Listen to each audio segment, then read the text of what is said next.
Cariñoso Dios y Padre nuestro, aquí estamos una vez más arrodillados ante el Rey del Universo, al que tu palabra describe que solamente ante Él toda rodilla se doblará y toda lengua debe confesar que Él es el Señor.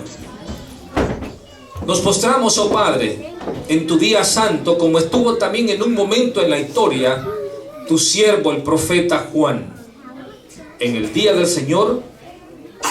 Y reveló, Señor, en ese momento tu Espíritu Santo a través de Jesús, nuestro amado Padre, mensajes tan importantes y solemnes que el mundo debe conocer. En esta hora, Señor, nos encomendamos en tu brazo de amor. Que tu Espíritu Santo nos dé entendimiento, discernimiento y nos mueva a acercarnos cada vez más hacia ti. Te pedimos, oh Padre, que al levantarnos de nuestras rodillas, nuestras mentes estén abiertas, que haya paz y tranquilidad en este lugar, y que solamente, Señor, tu palabra se escuche y que sea ella quien penetre en nuestras vidas. Que cada uno de los que estamos aquí, Señor, hagamos una promesa de que en esta semana nos encontraremos más cerca de ti. En el nombre de Jesús. Amén.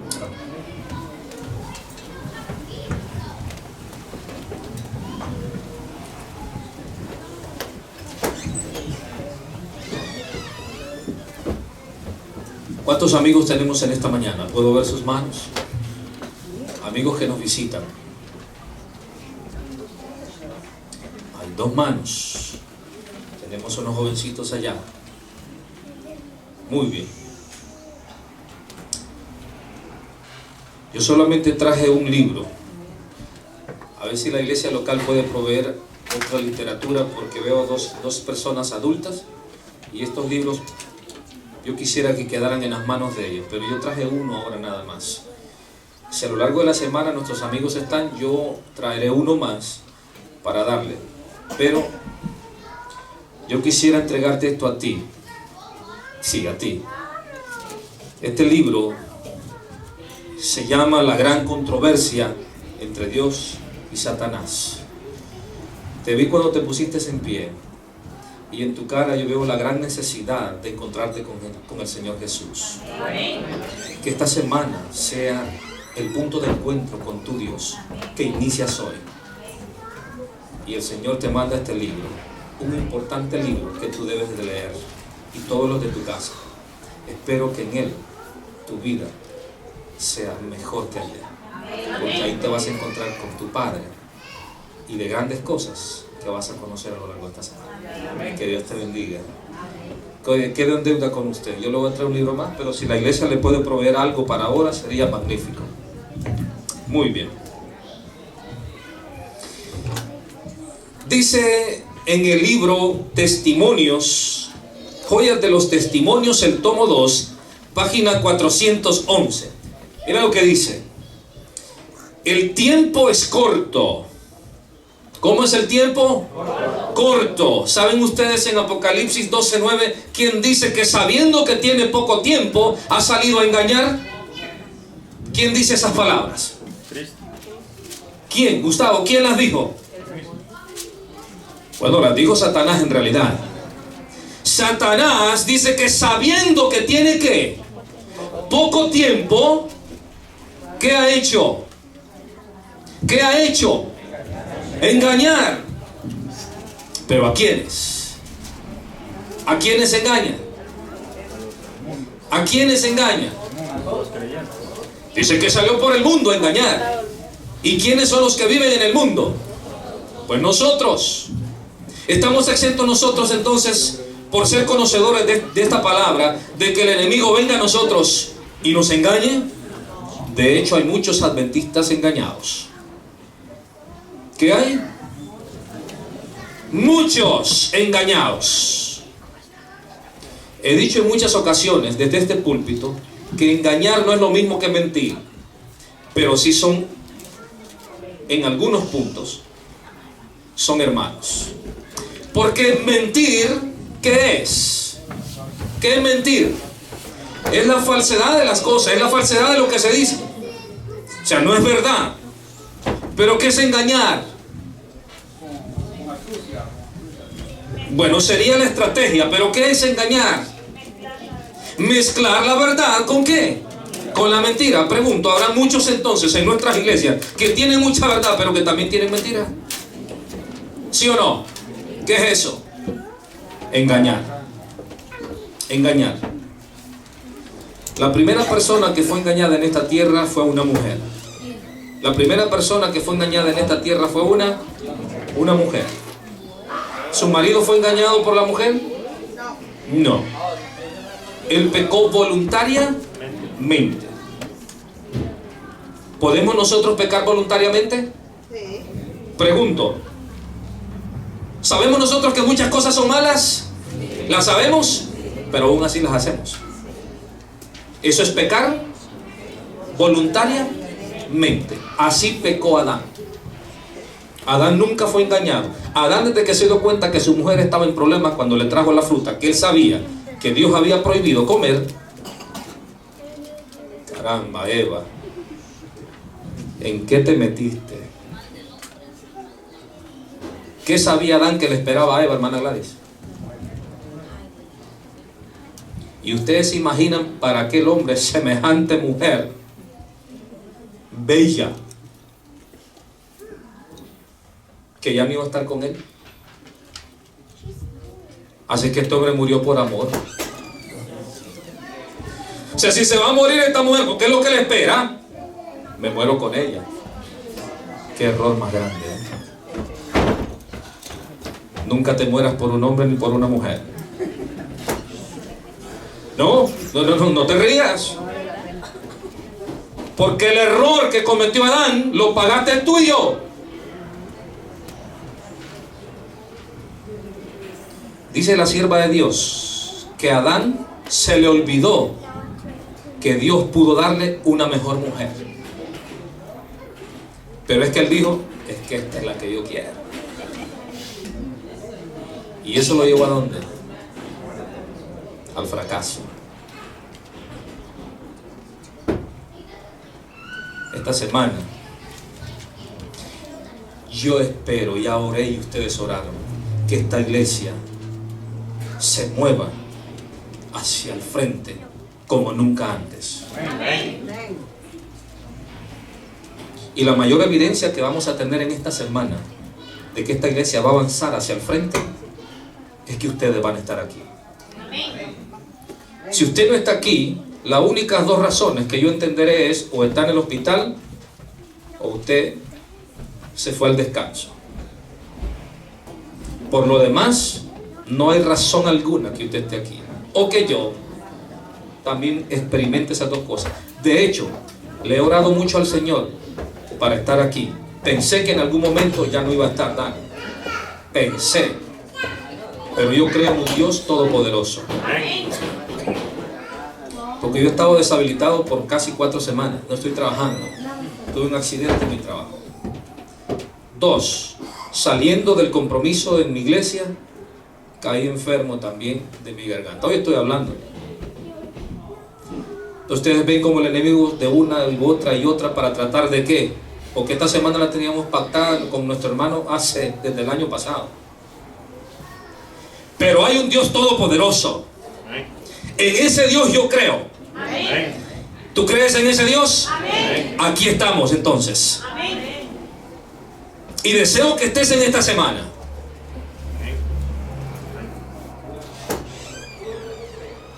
En esta semana tú tienes que vivir una vida diferente a la que has vivido. No porque yo lo diga, sino porque Dios lo desea. ¿Cómo empecé diciendo con la frase? ¿El tiempo es qué? El tiempo es corto. ¿Quién sabe que el tiempo es corto? Pero ¿saben por qué Satanás sabe que el tiempo es corto? ¿Saben por qué? Porque él sabe que va a ser el tiempo de su destrucción. ¿De quién? De su destrucción. Lo ilustro de la siguiente manera bajo un texto bíblico. Marcos 5. Los Gadarenos. Llegó Jesús y llegaron los discípulos a aquel lugar. ¿Quién salió a darle la bienvenida a los discípulos? ¿Quién?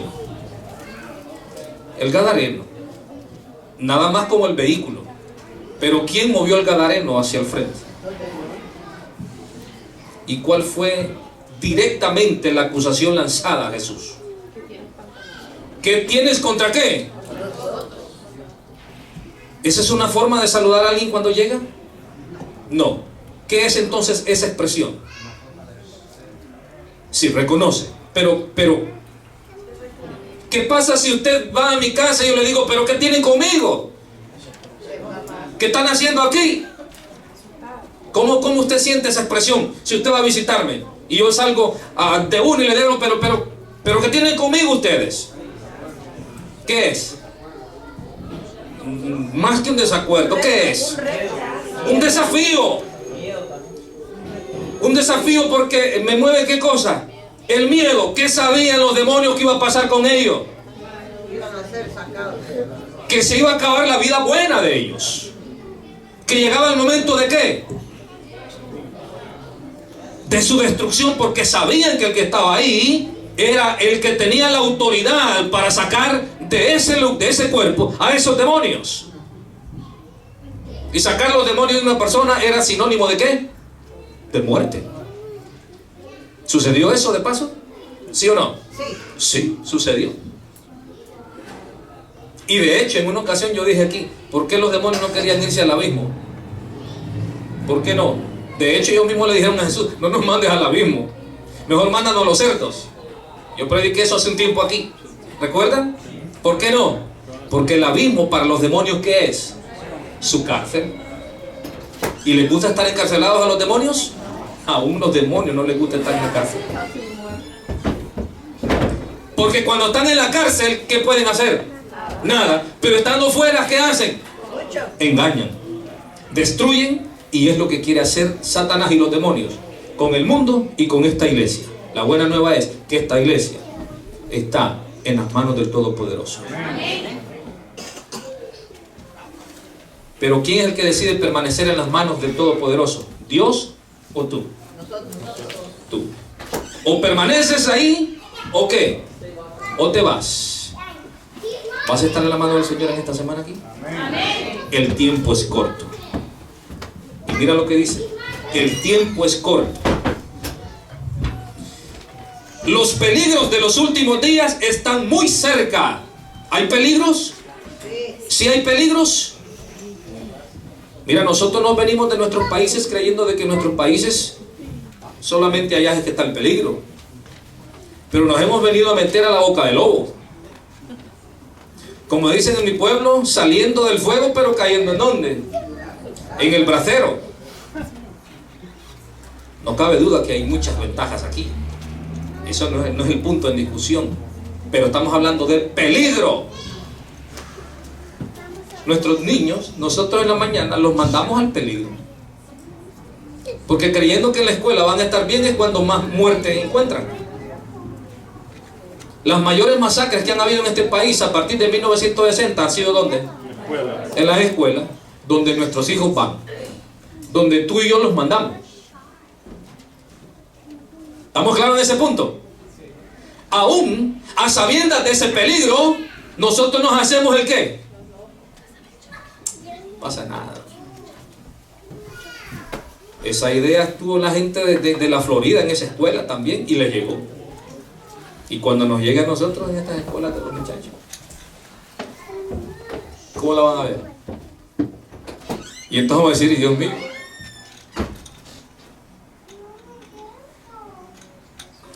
el tiempo es corto y los peligros de los últimos días están ¿cómo? Cerca. Y dice la sierva de Dios lo siguiente: Y debemos velar, orar, estudiar y dar oído a las lecciones presentadas en el libro de Daniel y Apocalipsis. Debemos velar, estudiar, ¿y qué más? Y orar. Y darle atención a 2 libros. Dime uno, hermano. Daniel. ¿Y cuál es el otro? Son 2 libros, hermanos. ¿Ya los estudiaste alguna vez en tu vida esos 2 libros? ¿Sí? ¿Lo has estudiado? Hoy no lo vamos a estudiar todo. Yo 15 meses estudié Apocalipsis en mi iglesia. Pero tú puedes hacerlo en menos tiempo en tu casa. Y hoy más que nunca debemos de darle entonces ¿qué? Seguimiento a las lecciones presentadas. ¿Por qué? Por el libro de Daniel y Apocalipsis. Y eso es lo que vamos a hacer en esta mañana. El tema está allá. ¿La revelación de qué? La revelación de Jesucristo. Apocalipsis no es sinónimo de bestias. Apocalipsis es sinónimo de revelación. De quién es Dios. Gracias, hermano. ¿Es sinónimo de qué? De revelación. De revelaciones. Es como que dijéramos quitando ¿qué cosa? La cortina y ver lo que está detrás de la cortina. Eso es Apocalipsis. Apocalipsis es el escenario donde se desencadena de una forma tan impresionante, descrita por el Espíritu Santo a su siervo Juan, todos los eventos que tienen que ver con el pueblo de Dios, con el mundo, las acechanzas del enemigo, pero también la mano poderosa de Dios salvando a los suyos. Eso es lo que encontramos en Apocalipsis. Y describe cómo Satanás, a través de fuerzas opositoras a Dios y a su gobierno, que son también los mismos gobiernos terrenales que se ubican del lado de Satanás, para entonces hacer cumplir lo que la Biblia dice. Y quienes serán el látigo en manos de los mismos gobiernos, gestionados por Satanás, para hacerle la vida difícil a aquellos que se ubiquen debajo de la bandera ensangrentada del Señor. Eso dice Apocalipsis 12:17. Y el dragón, ¿qué hizo el dragón? ¿Se llenó de qué? De ira. ¿Contra quién? ¿Y qué más dice? Y le hace la guerra. ¿Pero a quiénes le hace la guerra? ¿Alguien te ha hecho la guerra alguna vez en tu trabajo? ¿En tu casa? ¿Te ha hecho la vida difícil? ¿Cuál es el ambiente que tú vives cuando alguien te está complicando la vida? Todos los días. ¿Cuál es ese ambiente que se vive? Mal. El que está haciendo la guerra, de acuerdo al texto que cité, ¿es quién? ¿Quién es? Es Satanás.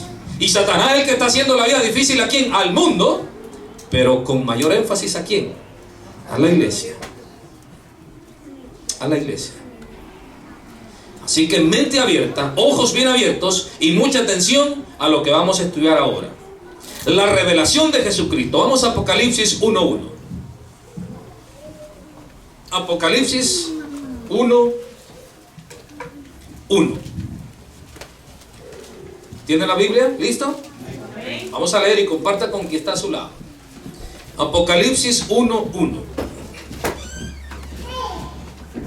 Leemos. La revelación de Jesucristo. ¿A quién se revela en Apocalipsis? A Jesucristo. Si crees que los evangelios reflejan a Jesucristo, no son los únicos los que reflejan a Jesucristo, ni los que revelan a Jesucristo. Dice la revelación de Jesucristo. Es que hay que identificar a Jesús no solamente en los evangelios, en la cruz del Calvario, muriendo como la ofrenda expiatoria que habría de purificar nuestras vidas y de limpiarnos de todo pecado. En los evangelios encontramos a Jesús en su ministerio terrenal durante un periodo de 3 años y medio, y eso es lo que nos muestran los evangelios. Desde que vino hasta que se fue. Ese periodo de tiempo lo vemos en los evangelios. Cuando vemos a Jesús revelado en Apocalipsis, lo vemos desde el cielo, como vamos a ver ahí, desde el cielo, pasando por la tierra, yendo otra vez al cielo hasta la eternidad. Eso nos revela ¿dónde? El libro de Apocalipsis. Por eso dice ahí la revelación de Jesucristo, que Dios le dio para manifestar a sus siervos. ¿Cuál es la razón por la que Jesús se revela? ¿Para qué? Para darse a conocer. Esa es la intención de Jesús. La intención de Jesús es que quienes lo conozcan. Todos. Te pregunto, ¿conoces a Jesús, hermano? ¿Lo conoces? ¿Sí? ¿Lo conocen? ¿Conocen a Jesús? ¿Seguros? ¿Lo conocen?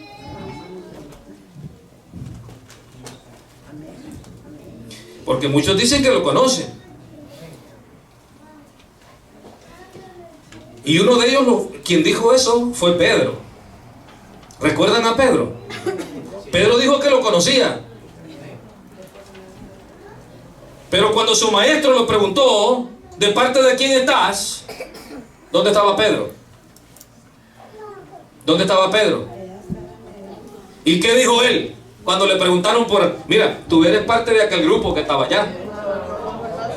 Ni siquiera qué. ¿Entiendes eso? ¿Conoces a Jesús? ¿Deseas conocerlo? ¿Deseas darle tu vida a Él? ¿Quieres entregar todo a Él? Esta semana conoce a Jesús porque Él quiere revelarse en este bello libro. Es ahí donde lo vamos a conocer. La intención de Jesús no es que esté allá. De hecho, les digo algo. Dios, Padre, Hijo y Espíritu Santo tienen razón de tener un nombre. Si la humanidad no existiera, ¿tendrá una razón de tener un nombre? No. De hecho, Apocalipsis nos dice que Jesús tendrá un nombre nuevo. Y solo los que estén en el cielo lo conocerán ese nombre. ¿Mana Gladys? Jesús tendrá un nombre que ahora nadie lo conoce, pero un día lo conocerán aquellos que estemos en el cielo. ¿Quieres conocer ese nombre? Amén. Pero usted está preguntando, pero ¿y Jesús, Dios, Jehová, Adonai, Yareh y todos esos nombres? Todos esos nombres vinieron a la realidad por la razón de ¿qué? De que cada uno de esos nombres tiene características que identifican a ese Dios para que su pueblo lo conozca. Si en una isla tú vives solo y nadie más vive, ¿qué razón tiene de que tú tengas un nombre? ¿Hay alguna razón de que tengas un nombre? ¿Pero quién te va a llamar por tu nombre? Nadie. Antes de que la humanidad existiera, ¿qué razón habría de que Dios se llame Dios? Por eso cuando Moisés va a Egipto, le dice, pero y si me preguntan quién tú eres, ¿quién digo yo que eres tú? ¿Y cuál fue la respuesta? ¿Yo soy el qué? Yo soy el que soy. Yo pregunto, ¿define eso realmente la identidad de una persona? Porque simplemente los nombres de Dios que ahora mismo tienen y en la Biblia están, han sido solo por la razón de que la raza humana tenga un nombre para que conozca a ese Dios. Y por eso se llama Jesús, porque significa ¿qué? Salvación. Porque ¿a quién vino a buscar Jesús? A los perdidos, de los cuales nosotros somos los primeros. Y ahora en Jesús que lo hemos encontrado, ¿qué debemos hacer? Seguirle conociendo. Y en esta semana vamos a dar un paso más hacia adelante. ¿Para qué? Para conocerle. Por eso dice aquí el texto, la revelación de Jesucristo que Dios le dio para manifestarla a ¿quiénes? A sus siervos. ¿Y quiénes son los siervos? Los que le sirven ¿a quién? A Dios. Los que le sirven a Él. Y por eso dice aquí el texto que las cosas que deben suceder pronto las declaró enviándola por medio de su ángel. ¿A quién? A Juan. Así que ¿qué nos trae la revelación de Jesucristo en Apocalipsis? Un Dios que está interesado que su pueblo le conozca a Él, pero que también conozca las cosas que van a pasar, para que cuando esas cosas pasen nadie diga, pero ¿y esto? Y yo no sabía nada de esto. Jesús dijo, estas cosas os he dicho hoy, para que cuando sucedan sepáis que yo ya lo he dicho ¿qué? Antes. Los adventistas del séptimo día ha sido una iglesia que siempre ha sido conocida por la iglesia que tiene ¿qué? La Biblia, el libro y solamente el libro. Nosotros, el fundamento de los adventistas está escrito aquí. Satanás quiere destruir este fundamento. Satanás quiere evitar que tú conozcas ese fundamento, porque sabes que en ese fundamento te vas a encontrar con Jesús, tu Dios. Pero Dios dice, no, yo no deseo que me tengan empaquetado.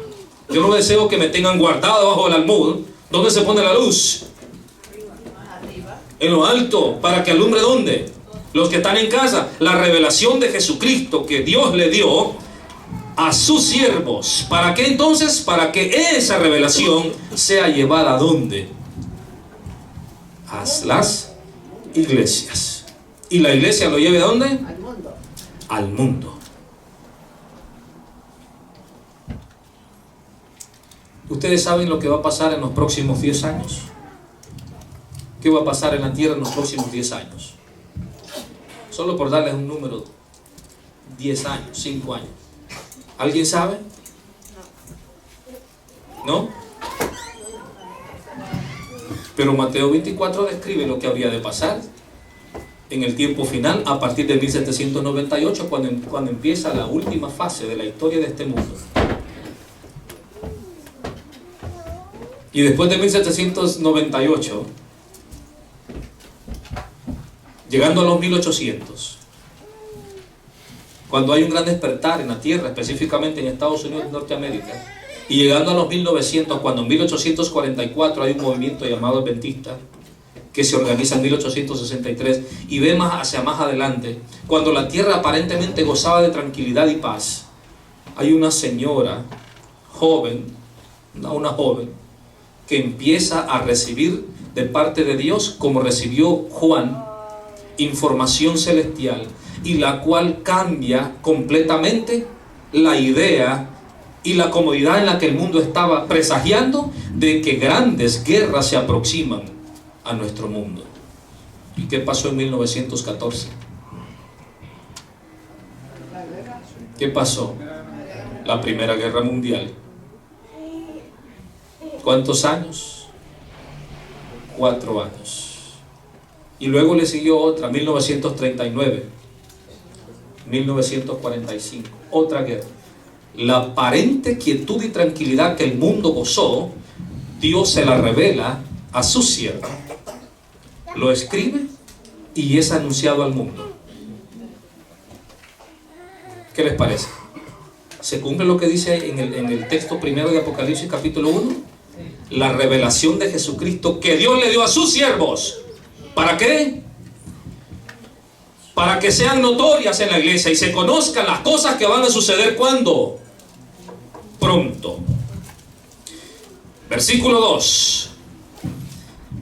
Que ha dado testimonio de la palabra de Dios. ¿Quién es el que da testimonio de la palabra de Dios?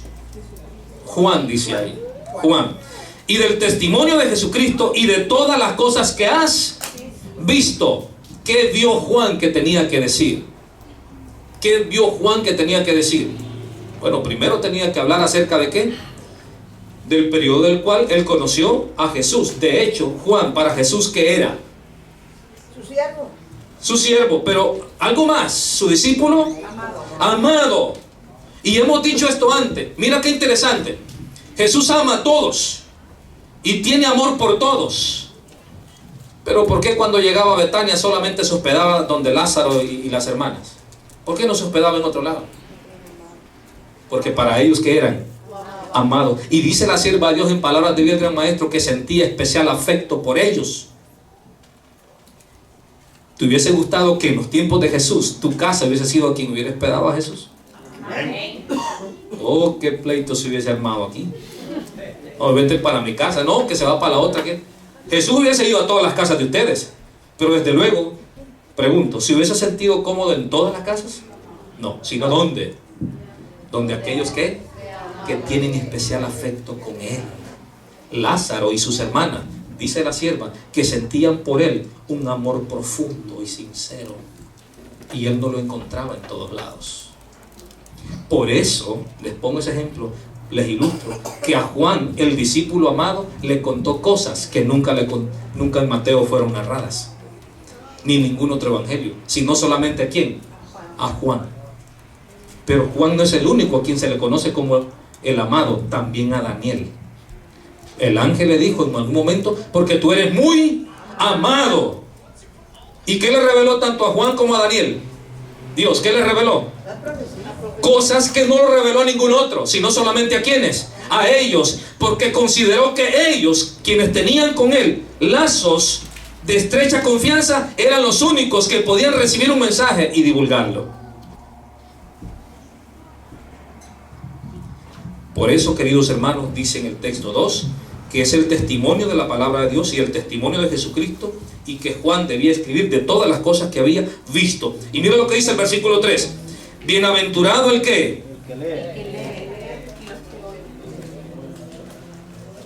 bienaventurado el que lee, y bienaventurado el que oye. Si lees, perfecto, y si no lees pero oyes, perfecto. Y si aún no lees ni oyes, el Espíritu Santo, quien escudriña lo profundo de tu corazón, conoce que en tu vida hay una fuerte necesidad, como yo te dije a ti, hermana.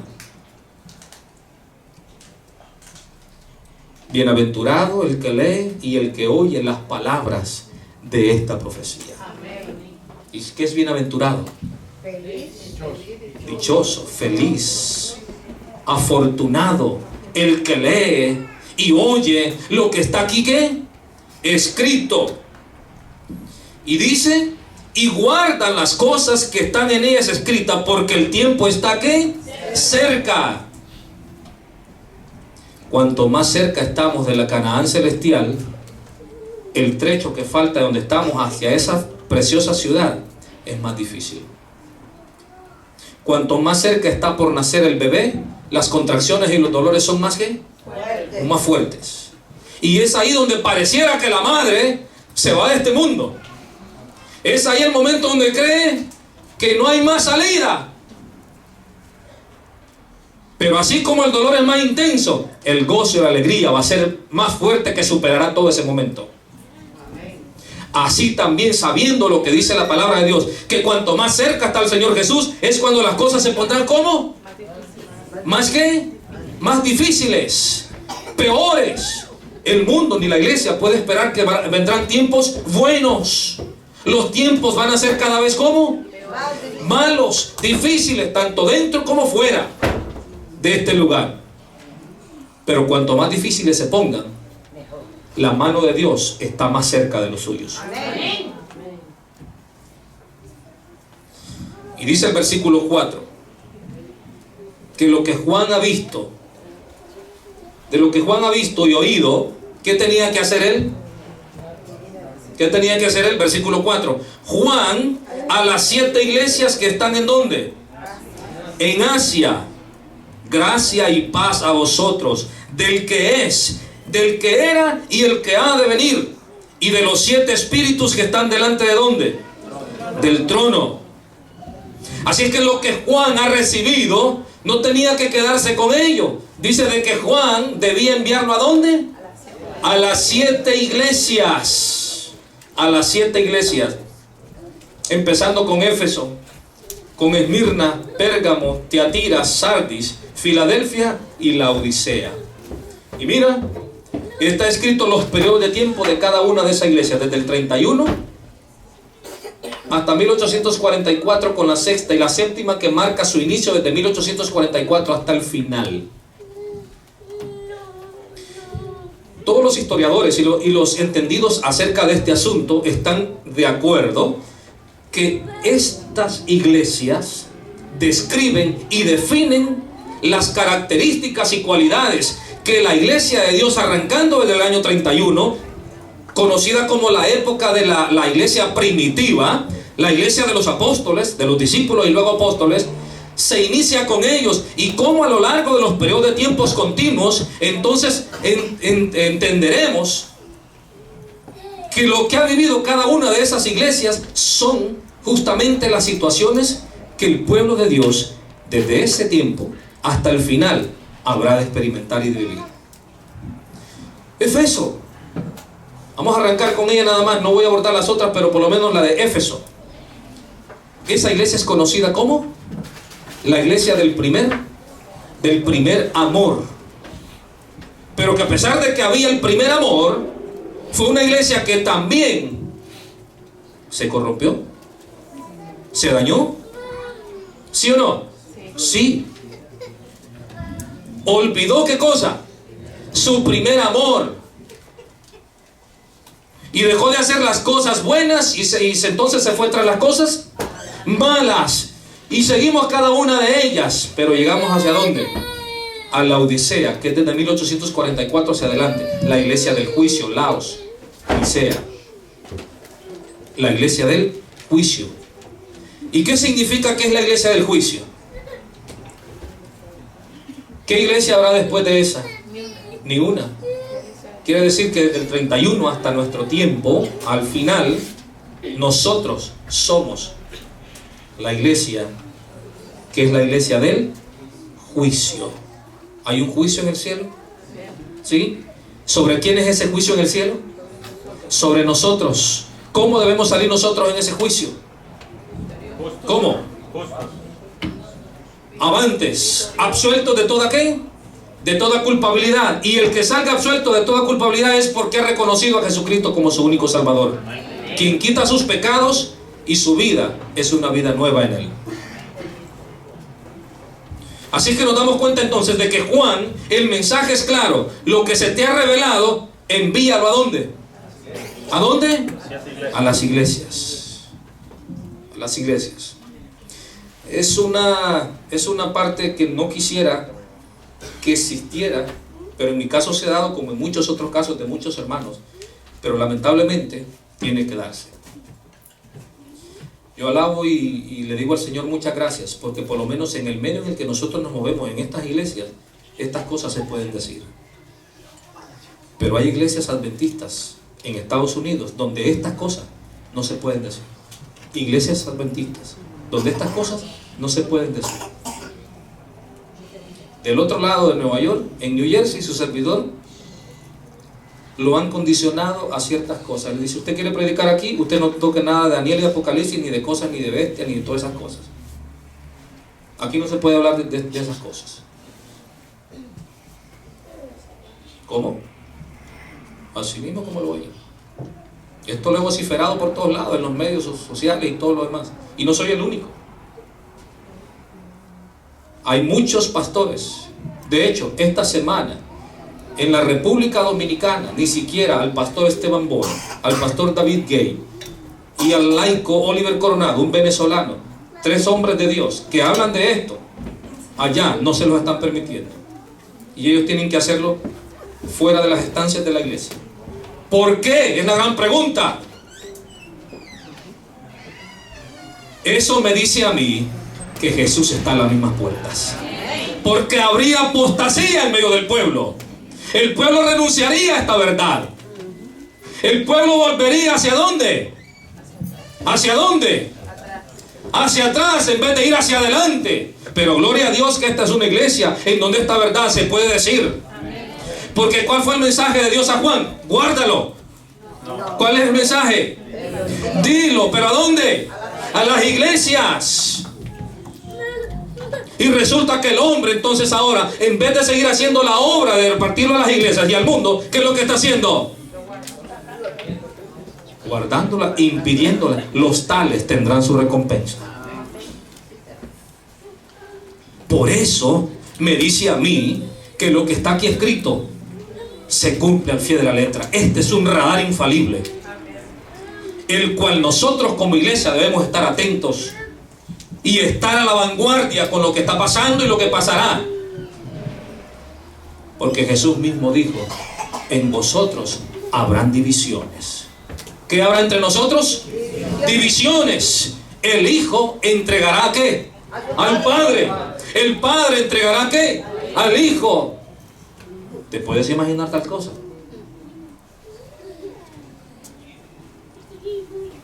Por eso la sierva de Dios dice que los peores enemigos del pueblo de Dios no están fuera, están aquí. Por eso yo les invité en esta mañana a orar antes de abrir la palabra de Dios. Porque Satanás, ¿qué es lo que quiere hacer con esto? Borrarlo. Pero Dios tiene poder, porque esta es su palabra. Y esta palabra debe de ser como abierta y mostrada al mundo. Por eso dice ahí Juan a las 7 iglesias. ¿Cumplió Juan con ese encomendado? ¿Lo cumplió? Sí. Sigamos leyendo. Mira quién es el destinatario de esta carta, sí. El remitente de la carta. Y de Jesucristo, el testigo fiel, el primogénito de los muertos y el soberano de los reyes de la tierra, al que nos amó y nos lavó de nuestros pecados con su sangre. ¿Y qué nos hizo? ¿Qué nos hizo? Reyes y sacerdote. Él es quien envía esta carta, se la entrega al ángel, el ángel se la entrega a Juan y Juan se la debe entregar a las iglesias. Ahora, me llama la atención las características que ofrece el que envía esta carta. Número 1, ¿quién es? El testigo fiel. ¿Quién es el testigo fiel? Jesucristo. Pero, ¿qué más dice? ¿El primogénito de qué? De los muertos. Aquí ya nos encontramos en un problema, porque si es el testigo fiel y dice que es el primogénito de los muertos, pero él realmente no fue el primero que resucitó. ¿Ah? ¿Me están entendiendo? ¿Quién dice aquí? ¿El primogénito de qué? De los muertos. ¿Jesús fue el primero que resucitó de los muertos, de entre los muertos? No, entonces no es un testigo fiel. ¿Me están siguiendo? ¿Me están siguiendo? ¿O no me están siguiendo? ¿Sí? Bueno, él es un testigo fiel. Él es el único testigo fiel. Hay que entender las cosas en su contexto. Él es el testigo fiel y también el primogénito de qué? De los muertos. Pero es que el primogénito en la Biblia no es siempre el primero, sino el más importante. El primogénito en la Biblia no siempre es ¿qué? El primero, sino ¿quién? El más importante. Les voy a preguntar, cuando Samuel tenía que buscar el próximo rey de Israel, Isaí tenía ¿cuántos hijos? ¿Cuántos hijos? No eran 5. Eran 7. Eran 7. Y cuando Samuel fue a buscarlos para ver a quién habría entonces Dios de escoger, Dios le dio una recomendación. Mire, no te fijes en qué, sino en qué. Pero resulta de que cuando Samuel vio a todos sus hijos, que de hecho faltaba uno, dijo, pero aquí no veo ninguno con las características que Dios me dijo. Y viene el viejo y le pregunta, ¿y estos son todos los que tú tienes, todos tus hijos? Le dice, no, falta uno. ¿Y dónde está? Está en el campo. ¿Cuidando qué? Las ovejas. Y cuando lo vio, ¿qué pasó? ¿Qué dijo? Este es. Porque el Hijo de Dios, el corazón sincero, se conoce por dentro y por fuera. El Hijo y la hija de Dios se conocen ¿por dónde? Por dentro y por fuera. ¿Por qué los otros no fueron escogidos? ¿Por qué? Porque quien estaba viendo ahí era aquel a quien Dios le había dicho qué es lo que tenía que buscar. Pero ese no es el punto. El punto es, estaban entre los 7 ahí, del primero hasta el número 7, desde el primero, el segundo, el tercero en el orden. ¿Sí? ¿Se dan cuenta que no fue el primogénito entonces el de la bendición? Entonces cuando la Biblia dice el primogénito de entre los muertos, no es el primero, sino el más importante. ¿Y quién es el más importante que haya resucitado entre los muertos? Jesucristo, porque con su muerte y su resurrección, ¿qué hay? Esperanza de vida eterna. Porque si ese Dios que muere por nosotros no resucita, la victoria se la adjudica a Satanás. ¿Por qué? Porque le habría vencido. Pero 3 días le duró la fiesta a Satanás, porque después de 3 días, ¿qué pasó? ¿Qué pasó? Tu Dios se levantó del polvo de la tierra Y eso lo hace el más importante, el primogénito de entre los muertos, el que era, el que es y el que ha de venir, el Todopoderoso.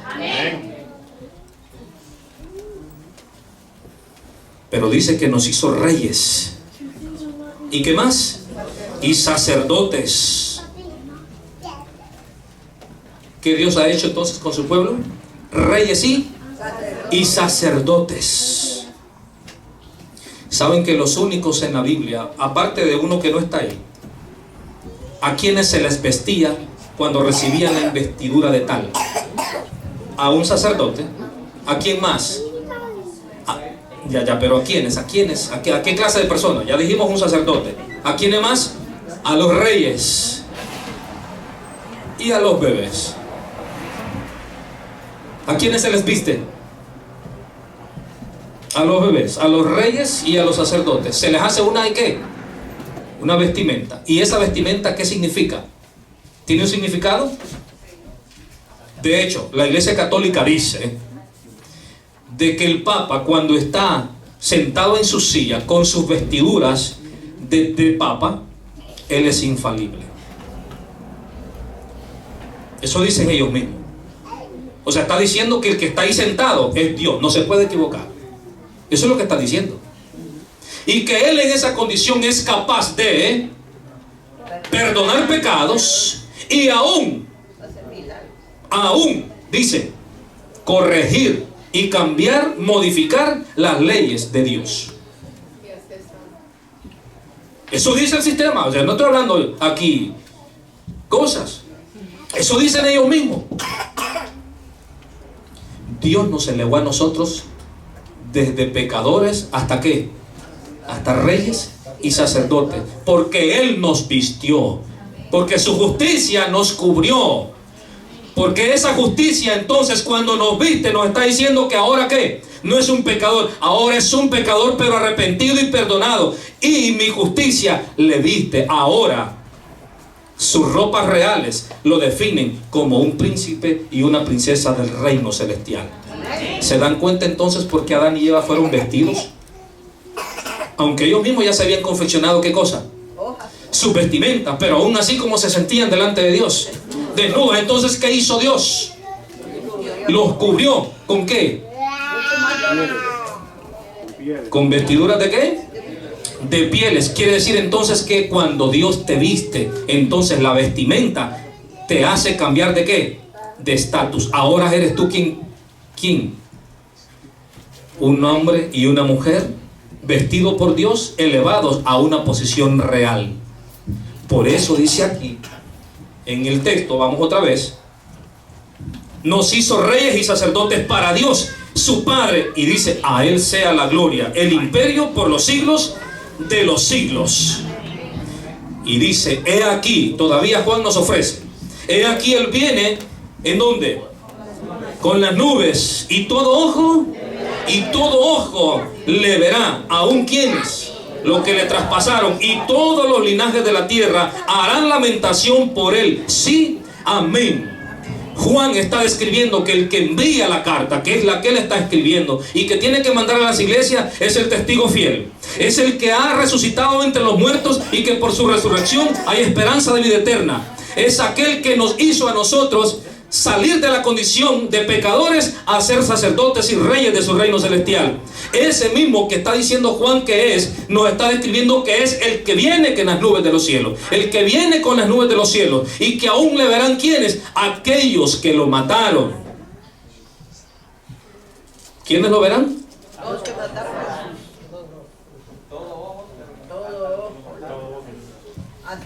Y eso es en la segunda venida de él, ¿verdad?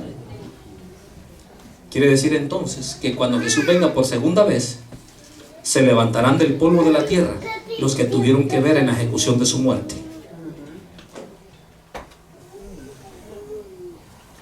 Porque él mismo les dijo que desde ahora les dijo a ellos, me verán venir sentado a la diestra del Padre sobre las nubes del cielo, con poder irán de gloria. Eso se va a cumplir. Y es la esperanza que nos da a nosotros de que Jesucristo vendrá muy pronto por ustedes y por mí. Y dice, Yo soy el alfa y la omega. ¿Quién es el principio y el final?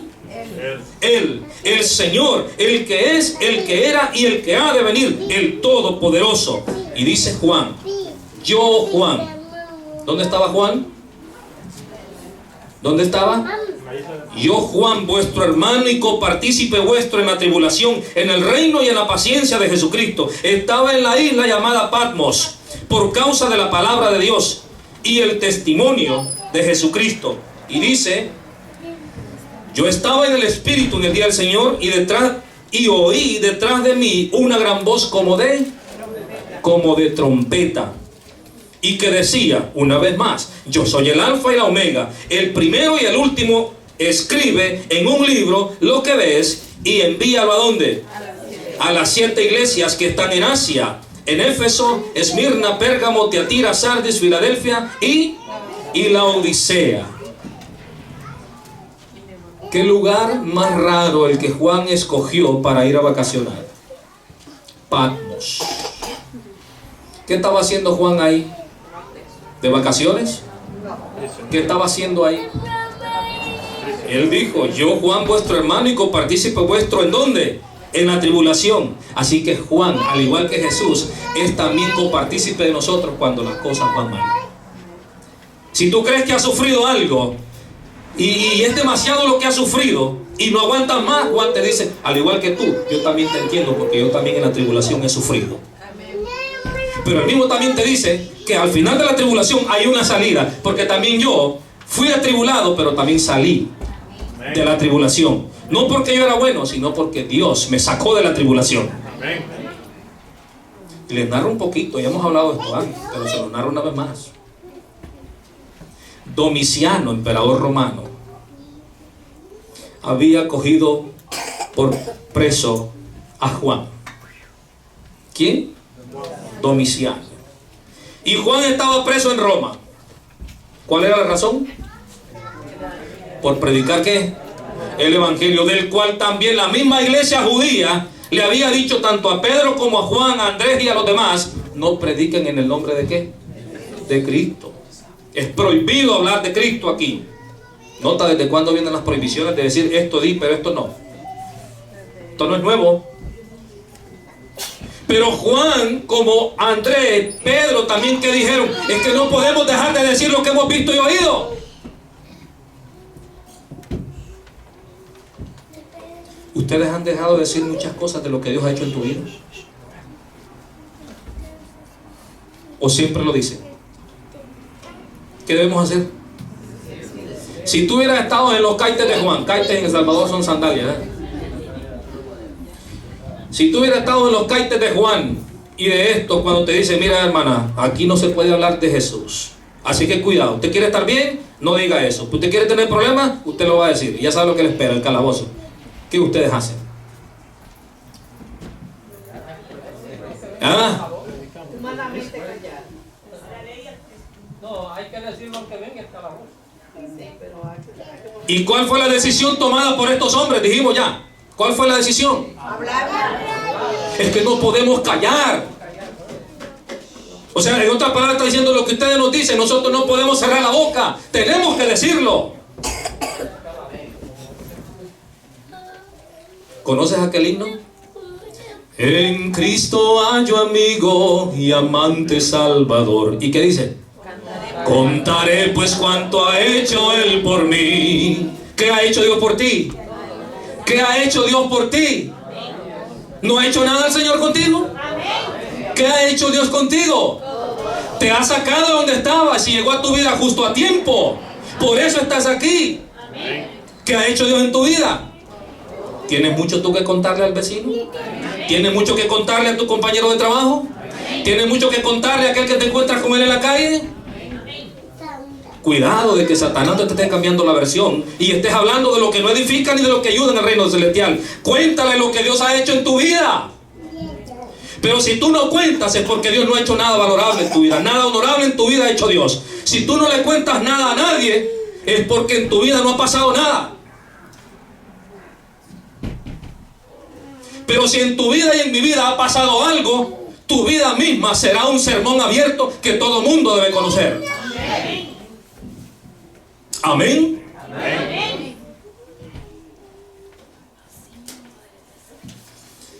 Y Juan dijo, fue llamado por Domiciano y le dijo, te dejaré libre si te arrodillas ante mi estatua y la adoras. ¿La estatua de quién?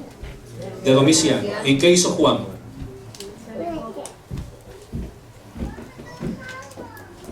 ¿Qué le dijo Satanás al mismo Jesús en el desierto? Todo esto que te daré si postrado me. ¿Qué le dijo el Señor Jesús?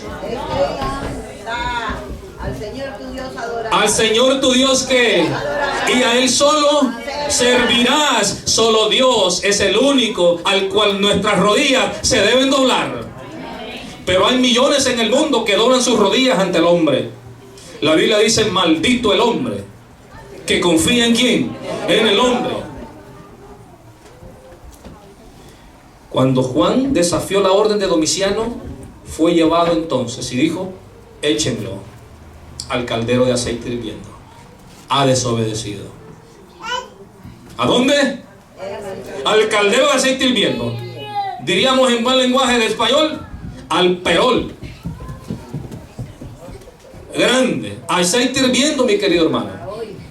Métalo allá. ¿Y qué pasó? ¿Fue echado allá? ¿Fue echado allá? Sí, señor. Sí, señor. Fue echado vivo allá. Entonces Domiciano dijo, aquí se acabó. Pero cuando este hombre está en el perol de aceite hirviendo, en el caldero de aceite hirviendo, este hombre está vivo. Y de allá fue sacado ¿cómo? Vivo. Porque el Dios a quien él servía lo sacó de ahí. ¿Te parece esto una mentira, verdad? ¿Te parece una qué? Una fábula. ¿Te parece? Pero es un dato de la vida real. Tienes que leer historia de los apóstoles para darte cuenta cómo cada uno de ellos sufrió por la verdad. Sufrieron por su Dios. Se mantuvieron firmes por su Dios y en lo que creían. Por eso es que ser cristiano ahora es fácil. Ahora todo el mundo es cristiano. De aquí a un tiempecito más adelante, el justo no vivirá por el retiro. No vivirá por lo que la conferencia paga. Vivirá solo por la fe en Dios. Porque Juan, por servir a Dios, fue metido allá, pero de allá lo sacó también Dios. Entonces Domiciano, cuando vio que no pudo con este hombre, ¿qué es lo que hizo? ¿Lo mandó a dónde? Alcatraz, que ya la cerraron también. Lo mandó a Patmos. Patmos era un monte rocoso donde eran enviados presos por conspirar, y ahí morían de hambre porque era una isla que desierta. Allá estaba ¿quién? Allá estaba Juan. ¿Por qué Dios lo sacó vivo del caldero? Porque Dios tenía un plan para Juan. Un plan en donde hacia el futuro pensó en Copey, para que Copey en una semana conociera un poquito de lo que Dios tenía para Juan y de lo que Juan tenía que traer a Rodolfo, para Rodolfo de enseñárselos en una semana un poquito a Copey. Todavía el libro de Apocalipsis no había sido revelado a Juan. Y Dios lo sacó vivo del caldero para entonces llevárselo allá. Y aún en la oscuridad, aún donde hay desierto, aún donde no hay esperanza de vida, aún donde todo parece que se acabó, ahí es donde Dios se revela a aquel que está conectado con su mente en el cielo. ¿Con quién tú estás conectado? ¿Con quién estás conectado? ¿Qué hay en tu mente que ocupa el primer lugar? ¿Qué? No me responda. Estoy apelando a la reflexión. ¿Qué hay en tu mente? ¿Qué es lo que predomina en tu mente? Porque si no es Dios, al momento de la prueba vas a fallarle a Dios. ¿Quién te asegura a ti que si lo que ahora no empiezas a vivir en el momento de la crisis, te vas a poner del lado de la verdad? Ese fue el ejemplo de Pedro, ya hablamos. Señor, yo voy a ir contigo hasta la muerte. Pero cuando llegó el problema, fue el primero que retrocedió. pero nosotros no somos de los que retroceden. Vemos todas esas historias que están en la Biblia, y que también la misma historia nos da evidencia de que aquellos se mantuvieron fieles, pero también hubieron traidores. Pero nosotros no somos de los que traicionan, sino de los que se mantienen fieles a Dios. Y estando Juan allá en el destierro, ¿qué quería Satanás? ¿Cuál es el plan de Satanás? Acallar. Pero ¿cuál es el plan de Dios? Revelar. ¿Qué quiere hacer Satanás? Que no salga nada, que no se dé a conocer nada. Pero Dios lo que quiere, ¿qué? Que su verdad, ¿qué? Sea conocida por todos. Después de que Juan escucha eso, entonces mira lo que dice. Se le dijo, ¿qué? Escribe en un libro, ¿qué? Lo que ves. ¿Y qué es lo que vio Juan? Y me volví, versículo 12 de Apocalipsis 1. Estamos cerrando ya. Y me volví para ver la voz que hablaba conmigo, y vuelto vi, ¿qué cosa? 7 candelabros de qué, o 7 candeleros de qué, de oro. Y lo describe: candeleros de oro, y en medio de los 7 candeleros a uno semejante a quién, al Hijo del Hombre. ¿Y cómo estaba vestido? De una ropa que llegaba hasta ¿dónde? Hasta los pies, y ceñido por el pecho con el cinto de oro. Su cabeza y sus cabellos, ¿cómo eran? Blancos como la blanca lana, como nieve. Sus ojos, ¿cómo eran? Llamas de fuego. Y sus pies semejantes al bronce bruñido, refulgente como en un horno, y su voz como estruendo de muchas aguas. Tenía en su diestra 7 diademas. De su boca, ¿qué salía? ¿Qué salía? Una espada de 2 filos. Y su rostro era como el sol cuando resplandece, ¿en qué? Cuando Juan vio, ¿qué experimentó? Mira el versículo 17. Leámoslo. Cuando le vi, caí como muerto a sus pies. Pero él puso su diestra sobre mí, diciéndome: no temas, yo soy el primero y el último. Amén. Amén. Gloria a Dios. Juan nos ofrece aquí una descripción de lo que realmente era aquel ser que estaba ahí. Juan mira a ese ser con vestido blanco, con su pelo blanco, cinto de oro, sus pies como de bronce bruñido. Pero ¿a dónde mira Juan a ese ser? ¿Dónde lo ve? ¿En el cielo o en la tierra? ¿Dónde lo ve? ¿En el cielo o en la tierra? ¿Dónde lo ve? A ver, aquí hay una respuesta ya, pero por aquí no escucho nada. O se me están durmiendo o algo pasa. ¿Dónde Juan lo ve? ¿Dónde? Un poquito les ofrezco nomás una ayuda ya en la fotografía. Es una visión, pero es una visión de lo que está pasando en donde, en el cielo. Porque cuando Jesús ascendió, un poquito antes del año 34, recuerden, Jesús muere y resucita. ¿Cuántos días vivió Jesús en la tierra después de haber resucitado? ¿Cuántos días más estuvo en la tierra? 40. Después de 40 días, ¿qué pasó? Se fue al cielo. 10 días más tarde sucedió lo que en el judaísmo se llamaba el Pentecostés. Algo pasó 10 días más tarde. ¿Qué pasó? El derramamiento del Espíritu Santo. Pero era al mismo tiempo en el cielo la entronización de Jesús. Y lo que estaba pasando en el cielo tenía sus consecuencias y su incidencia en la tierra. Por eso el Espíritu Santo, cuando es investido en Jesús en el momento de la entronización, ese efecto de la ceremonia en el cielo, cuando los cielos se abren y reciben a Jesús, y los ángeles dicen: bendito, este es ¿quién? El Hijo del Dios Altísimo. Oh puertas, abrirse de par en par y recibir ¿a quién? Al Rey de Reyes y Señor de Señores. Jesús iba a ser entronizado, porque iba a empezar ahora una obra que por más de 1810 años la realizó en el cielo, en el lugar santo. ¿Y qué había en el lugar santo? ¿Qué había en el lugar santo del tabernáculo? En el lugar santo estaba la mesa de los panes de la proposición. ¿El candelabro de qué? De 7 brazos. ¿Y qué otro mueble había? El altar de las oraciones. Pero el altar del incienso. Entonces, esos 3 muebles habían en el lugar santo. ¿A qué lugar Jesús subió cuando se fue de la tierra?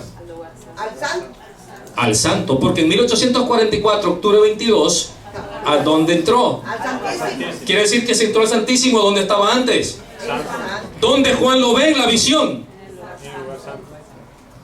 ¿Dónde Juan lo ve en esa visión? ¿Por qué sabemos que es el lugar santo? Por el candelero. Porque está en medio de ¿dónde? ¿Y el candelabro estaba en qué lugar? En el lugar santo. En el lugar santo. Amén.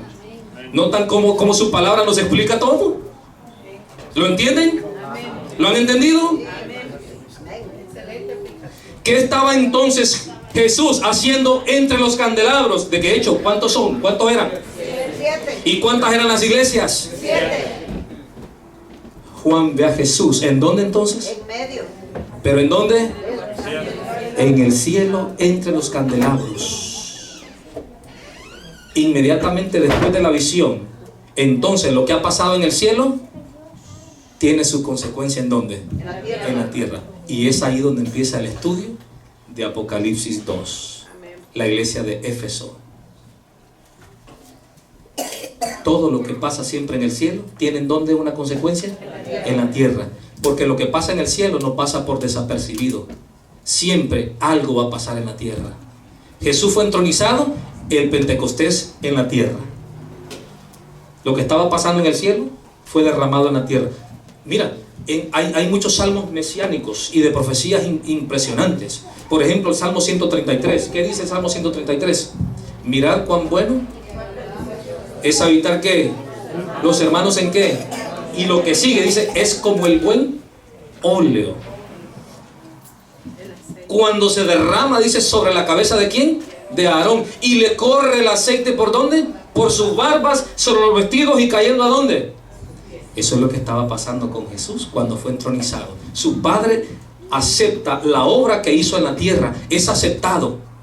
Y dice, maravillosa es esa obra hecha en favor de la humanidad. Esa obra que tú hiciste, hijo amado mío, esa obra es aceptada. Ese pueblo tiene esperanza de vida en el sacrificio que tú hiciste. Amén. Y es entronizado en el cielo como rey ¿de qué? Como rey de reyes. ¿Y ahora qué es lo que va a hacer? Asume ¿qué condición? La de un sacerdote que entra ¿dónde? Al santuario y se pasea en medio de los candelabros. Y los candelabros son 7, símbolo ¿de qué?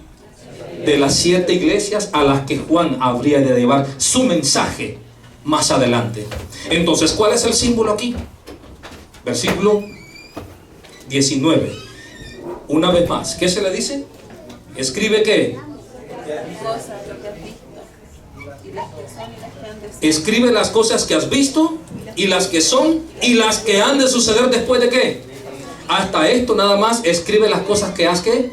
Visto y que son y las que habrán después de ¿qué? Pero esas cosas que habrán después son las que vamos a ver nosotros a lo largo de la semana. Y le dice el versículo 20: el misterio de las 7 estrellas que has visto en mi diestra y de los 7 candeleros de oro. Él le da la respuesta y le dice, ¿qué son? Las 7 estrellas son los ángeles de las 7 iglesias. Y los 7 candeleros que has visto, ¿qué son?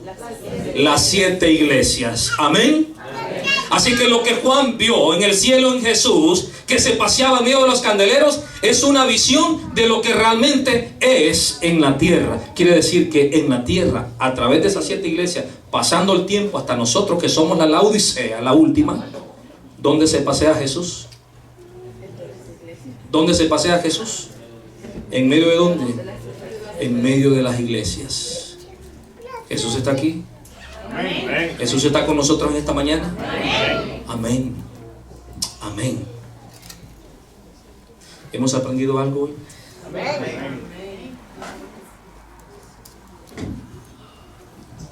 Quiero cerrar con esto. Mateo 8, 23 al 27. Mira lo que dice. Y entrando él en la barca, sus discípulos le siguieron. Y he aquí que se levantó en el mar, ¿qué?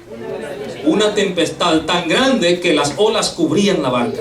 Pero ¿cómo estaba Jesús? Durmiendo.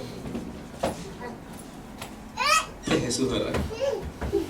Afuera está un problema, sus hijos temblando del miedo y él. No le dirían nada a Jesús. o que siga durmiendo? ¿Estás seguro que eso es lo que le diría? Pero él dormía. Y vinieron sus discípulos, ¿y qué hicieron? Y lo despertaron. ¿Cuántos están felizmente dormidos y les gusta que los despierten? ¿Les gusta? ¿Pero tú lo has hecho algunas veces a otro? ¿Sí? 26. Él les dijo, ¿por qué teméis? Y les dijo además un adjetivo ahí: hombres de poca fe. Entonces, levantándose, reprendió ¿a qué? A los vientos y al mar. Y se hizo ¿cómo? Grande bonanza. Y los hombres se maravillaron diciendo: ¿qué hombre es este que aún los vientos y el mar le obedecen? Amén. Amén. Jesús está en la barca. Y con él están ¿quiénes? Sus discípulos. Ese es el claro ejemplo de lo que también en la tierra pasa con Jesús. Juan vio a Jesús en el cielo en medio de los candeleros. Y la Biblia dice que los candeleros son las 7 iglesias, símbolo de la iglesia de Dios en la tierra. Y en medio de esos candeleros Jesús se pasea, porque Jesús es quien ministra a su iglesia. Pero también vemos nosotros en la tierra que en la barca, símbolo de la iglesia también, ¿quién está? Jesús. ¿Y quién está dentro en la barca con Jesús? Sus discípulos. ¿Y quiénes representan los discípulos? El inicio de la iglesia. 12 personas, lo que habría de ser la iglesia primitiva. Por eso Jesús dijo: mi paz os dejo, mi paz os doy. No como qué, no como el mundo la da, os la doy. Él dijo: no se turbe vuestro corazón, ni tenga miedo. ¿Tú crees que en los momentos más oscuros de tu vida, cuando te ha tocado llorar muchas veces, y has llorado como un niño, como una nena, creyendo que tu problema no tiene salida, creyendo que tu vida va a acabar en ese momento, que nadie te ha entendido, que todo mundo te ha dado la espalda, que no tienes a dónde ir y al único a quien imploras que está tranquilo en su reino celestial, pero tú llegas para despertarlo? ¿Y por qué llegas para despertarlo? ¿Por qué llegas para despertarlo? ¿Qué está pasando afuera de la barca? Tormenta. ¿Y esas tormentas qué hacen? Amenazan la embarcación. Así como los problemas tuyos también amenazan tu vida, tu hogar, tu familia. ¿Y qué tú haces en ese momento entonces? ¿Qué haces? ¿Vas a despertar al que está tranquilo? ¿Pero Jesús te rechaza? No. ¿Jesús se levanta? Sí. Pero te dice ¿qué cosa? ¿Qué cosas te dice? Pero ¿y dónde está tu fe? ¿Dónde está tu fe? Hermanos, la paz que el mundo ofrece, amiga, amigos, la paz que el mundo ofrece no es la paz que Dios te ofrece. Nadie que venga a la iglesia piense de que se acabaron tus problemas, no. Porque en la barca habían problemas que amenazaban la barca, y ahí estaba Jesús, y los problemas también estaban ahí. ¿O no? ¿Había problemas? Pero lo importante es que aunque estaba Jesús ahí, Él también era garantía ¿de qué? De solución. Amén. Amén. Así que también en tu casa, en tu trabajo, en la iglesia, a pesar de que se mueva esa iglesia, de que se mueva tu hogar, de que tambalee, de que tiemble la tierra bajo tus pies y creas que todo se viene abajo, no te olvides, Jesús está ahí. Ahí está Jesús. No estás solo, no estás sola. Jesús está ahí contigo. Y Él mismo es el que dijo ¿qué? Hombres de poca fe. ¿Qué hay que hacer entonces en los momentos de dificultad? ¿Tener qué? Fe. Que nunca tu fe falte. Porque aunque la tierra sea removida de un lado a otro, aunque brame en el mar y se turben sus aguas, Jehová está ahí y esa ciudad no será conmovida. Él es el Dios. ¿De qué? de su pueblo. Este pueblo. Amén. Amén. Por eso Jesús en aquel momento dijo, mira lo que reveló aquí: a través de los siglos de persecución, lucha y tinieblas, Dios ha sostenido, ¿dónde? A su iglesia. Ni una nube ha caído sobre ella sin que Él hubiese hecho provisión. Ni una fuerza opositora se ha levantado para contrarrestar su obra sin que Él lo hubiese previsto. Todo ha sucedido como Él lo predijo. Él no ha dejado abandonado a su iglesia. Gloria a Dios.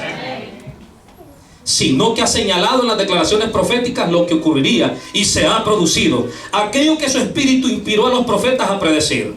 Todos sus propósitos se cumplirán. Su ley está ligada a su trono y ningún poder del maligno puede destruirla. La verdad está inspirada y guardada por Dios y triunfará contra toda, ¿qué? Contra toda oposición. Jesús, cuando levanta su mano, es señal de que ha vencido. Amén. Tú y yo no estamos en esta vida para ser fracasados. Hemos venido porque en Jesús hemos vencido. Amén. Nunca se te olvide tal cosa. Jesús sigue estando al control ¿de qué? Del timón. Aunque parezca que todo va al fracaso, Dios tiene en su mano el control de su iglesia. Amén. Pero déjame decirte cuál es la iglesia de Dios. Jesús sembró la buena semilla en el terreno. La hermana White dice que esa buena semilla sembrada en el terreno es la iglesia. Amén. En el mundo. Pero también en ese mismo territorio alguien sembró una semilla diferente. El enemigo. ¿En dónde están los dos? En la misma iglesia, en el mundo. Dios dijo, tranquilos, solo el ojo divino puede ¿qué? Puede identificar quién es quién. ¿Y sabes en dónde se identifica quién es quién? Por eso Dios permite que soplen los vientos de tempestad y de problemas, porque es en la crisis donde te das cuenta quién es quién. ¿Dónde Jesús se dio cuenta quién era Pedro realmente? ¿En dónde se dio cuenta? En la prueba. Así es que las pruebas tienen que azotar tu vida, tienen que azotar esta iglesia, tienen que zarandearla. El zarandeo no es para quién, para la buena semilla. El zarandeo es para quién, para la mala semilla o para la buena. ¿Para quién? Para la buena, porque es ahí donde te das cuenta que el trigo es trigo y que la cizaña es como hojarasca, que el viento se la lleva. El que queda es el trigo. Ese es el que Dios desea que permanezca bajo frío, bajo calor y bajo la fuerte tempestad. Jesús está siempre ahí con aquellos que comulgan con Él, que son fieles a Él, que lo ponen a Él primero antes que cualquier cosa, que viven para Él, que hablan de Él, que piensan en Él, que se acuestan pensando en Él, que se levantan pensando en Él y que inician el día con Él y lo siguen con Él, porque aquellos que han aprendido a seguir a Jesús desde aquí, lo seguirán por la eternidad también. Amén. Si tú no has aprendido a seguir a Jesús aquí, es imposible que lo sigas en la eternidad, si aquí no has empezado a vivir tu vida con la mano de Él entrelazada a la tuya. Aunque haya terribles dificultades y problemas, recuerda, Jesús está en la embarcación. Él lleva el control. Y seguro que nos llevará ¿a dónde? A puerto seguro. Ponme el himno, mi querido hermano. 219. Tan triste y tan lejos de Dios me sentí, y sin el perdón de Jesús.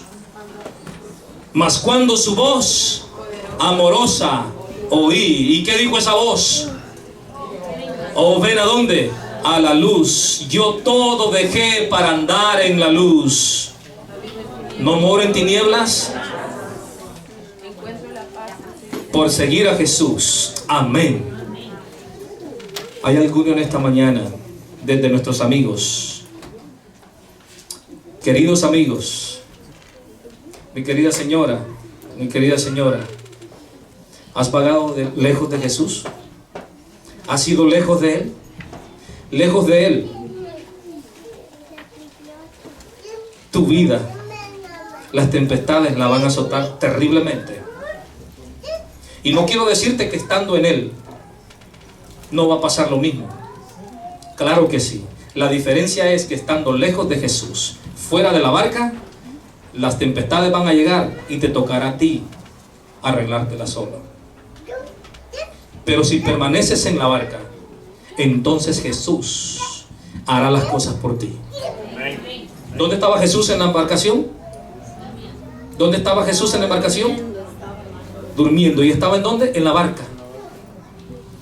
Y si está Jesús en la barca, aunque la barca tiemble y se mueva y parece que se va a quebrar, que tu fe esté anclada ¿en dónde? En Cristo Jesús. ¿Quieres decirle al Señor Jesús? ¿Quieres decirle al Señor Jesús? Señor, he vagado lejos en algún momento de la barca, pero yo quiero en este momento permanecer en la barca porque allí estás tú. Y aunque venga lo que venga, que suene, hermano. 2:19.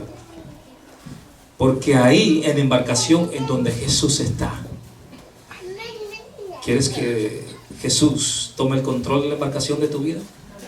¿Quieres que Jesús tome el control de tu vida? ¿Lo deseas en tu corazón? ¿Que Jesús guíe tu vida? Ven aquí si lo deseas. Yo voy a orar por ti. Algunos de los que están aquí, tan triste y tan lejos de Dios, ¿te has sentido alguna vez miserable? ¿Que has violado tanto la ley de Dios que has sentido que tu vida no tiene perdón? ¿Te has sentido así alguna vez? Oh, yo me he sentido así muchas veces, pero aquí estoy no porque soy bueno, sino porque necesito de Él. Porque si no estoy con Él, estoy sin Él. Lejos, sin Él y sin ninguna esperanza. Pero recuerda, Jesús está en la embarcación. Y si Él está ahí, hay esperanza para tu vida. Deja todo lo que te ata y ven a Jesús. Reconsagra tu vida, hermano y hermana. Esta semana, que sea una experiencia en donde tu vida va a ser diferente. No mores en tinieblas ya más. Deja la comodidad. Deja todo lo que te ata. Sal de la zona de comodidad y ven a los pies de Jesús. Ven, hermana, acércate. Ven más cerca del Señor Jesús. ¿Quieres hacer un pacto con el Señor Jesús, iniciándolo hoy y a lo largo de la semana? El diablo está más cerca de tumbarte de lo que tú crees, pero más cerca también está el Señor Jesús para salvar tu vida. Hay alguien que quiera comprometerse con el Señor Jesús, diciéndole: Padre, conoces cuál ha sido mi vida, conoces, oh Señor, en cuánto he caído en el pecado. Oh, cuántas cosas malas he cometido, pero hoy entiendo que tengo una nueva oportunidad para poder reconsagrar mi vida a ti. Aquí hay un grupo de hermanos ya. Escucha la voz del buen Salvador diciendo: yo todo dejé. ¿Hay algo que tienes que dejar? Porque si no hay nada que tienes que dejar, te vas a quedar ahí. Pero si hay algo que tienes que dejar en tu vida para estar entonces conectado con el cielo, entonces tienes que decirle al Señor: voy hacia ti. Y vas a venir aquí. Solo en Jesús va a haber paz. Aunque haya tormentas arreciando, solo en Él va a haber la verdadera paz. ¿Hay alguien más que va a venir de nuestros hermanos? Amén. De tu alma el anhelo por siempre será. Amén. Permite que Dios tome tu vida. ¿Quieres que el Señor lo haga? Amén. Y a mis amigas que están aquí al frente y algún amigo que está allá por allá atrás, permite que en esta semana que la sangre de Jesucristo el Señor te cubra, porque solamente su vestimenta es la que puede quitar tu pecado. Y a nuestros hermanos que están aquí, deja cualquier cosa y entrégate una vez más al Señor Jesús. ¿Crees que le ha fallado al Señor Jesús muchas veces? ¿Crees que es importante renovar tu vida para con Él? Ven a Jesús. Solo siguiendo a Jesús vivirás en la luz de su faz. Amén. Amén. O ven a Jesús, infeliz pecador. Es que nosotros creemos que la felicidad está sin Jesús. Es que nosotros creemos que la felicidad está en la discoteca. Creemos que la felicidad está en el alcohol. Creemos que la felicidad está en tu esposo, en tu esposa, en tus hijos. La felicidad tuya no depende de ninguno de un ser humano. Tu felicidad depende de Jesucristo. De Él depende todo. Cuando tú miras y contemplas a Jesús en su hermosura, entonces tu hogar, tu familia será una bendición en tu vida. No vayas en tinieblas ya más. Ven a Jesús. Renueva tu vida una vez más con Jesús. Porque David se metió en un pecado y se metió en otro pecado y en otro pecado, y eso es lo que Satanás quiere para tu vida. Por eso Jesús dice: yo todo dejé, y te dice: vine hacia ti. ¿Cuánto dejó Jesús en el cielo por venir aquí? ¿Cuánto dejó? Él dijo también: yo todo dejé para venir a la tierra y para darte vida, y darte vida en abundancia. ¿Cuánto hizo Dios por ti, mi querido? Todo. ¿Qué vas a hacer tú por Él? ¿Qué vas a hacer tú por Él? Él todo lo hizo por ti. Él todo lo hizo por esta iglesia. Él todo lo hizo para que nosotros tuviésemos esperanza en Él. Ya no vayas lejos de Él. Mi querida hermana, tú sabes que estoy hablando contigo, ¿verdad? ¿Hay algo que te ata a tu vida? ¿Hay algo que te ata a cualquier cosa? Ven a Jesús. Rompe las cadenas que solo Jesús puede romper. Estando donde estás, tú vas a caer en el fracaso una y otra vez, y no vas a poder salir de ahí. Y el único que va a agarrar ventaja en esa condición es el enemigo de las almas. Solo la paz se encuentra en Jesús. Amén. Querida amiga que estás allá atrás, yo tampoco no puedo dejarte ahí. Te estoy llamando a ti en el nombre del Señor Jesús, en el nombre que es sobre todo nombre. En Él te llamo en esta mañana para que vengas a Jesús. Es la única oportunidad quizás que puedas tener hoy, mañana o más tarde. Déjame decirte, yo quisiera que tuvieses mucho tiempo, pero el tiempo ni tú ni yo lo controlamos. Por lo tanto, la esperanza que puedes tener y la oportunidad que Dios te da es hoy. ¿Quieres entregar tu vida al Señor Jesús y venir aquí al frente para dejarla en las manos del Señor Jesús? ¿Cómo dice la iglesia? Amén. Todo dejé. Y aquí está mi querida suegra, la que me regaló, mi bella esposa. Ella es conocedora de este mensaje también. Oh, yo era un muchachito cuando íbamos a la casa de ella con mi papá a darle estudio bíblico. No puedo dejar también de llamarla a usted con todo el amor que hay en mí. No hay que ir lejos del Señor Jesús, querida suegra. Solo en Jesús hay esperanza de vida eterna. Y Él lo dio todo por usted. Amén. Amén. Solo voy a decir algo una vez más. Muchos se han movido donde están, como muestra de que solo Jesús puede hacer algo por ustedes. Pero hay alguien de donde está que todavía cree de que necesita ir más cerca del Señor Jesús. En esta mañana también yo lanzo el llamado una vez más a alguien que quiere, realmente quiere y desea hacer un cambio completo en su vida. Que ha pasado un año, que ha pasado 5 años, que ha pasado 3 años, que ha pasado 10, que ha pasado 15, que ha pasado 20, yo no sé cuántos años, pero has pasado 20 años viviendo el mismo año. Pero que ahora crees que es tiempo de empezar a vivir un nuevo año en Jesús. A esa persona llamo en esta mañana para decirle al Señor Jesús: voy más adelante, porque cuanto más cerca voy te contemplo la hermosura de su santidad. ¿Hay alguien en esta mañana que desea realmente eso para su vida o para su familia? Venga aquí al frente. Amén. Amén. Bendito sea Dios. Dios está tocando vidas en esta mañana y va a tocar vidas a lo largo de la semana. Lo tengo seguro que Dios va a obrar de esa manera. Amén. Amén.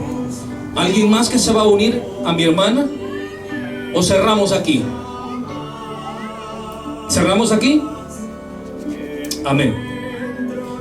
Vamos entonces a orar.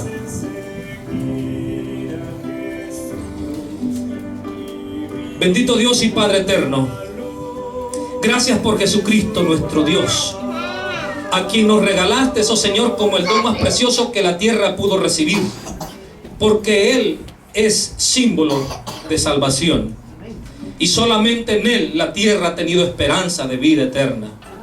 Gracias, oh Padre, porque nos has regalado este bello y precioso sábado para decirte, Señor, gracias.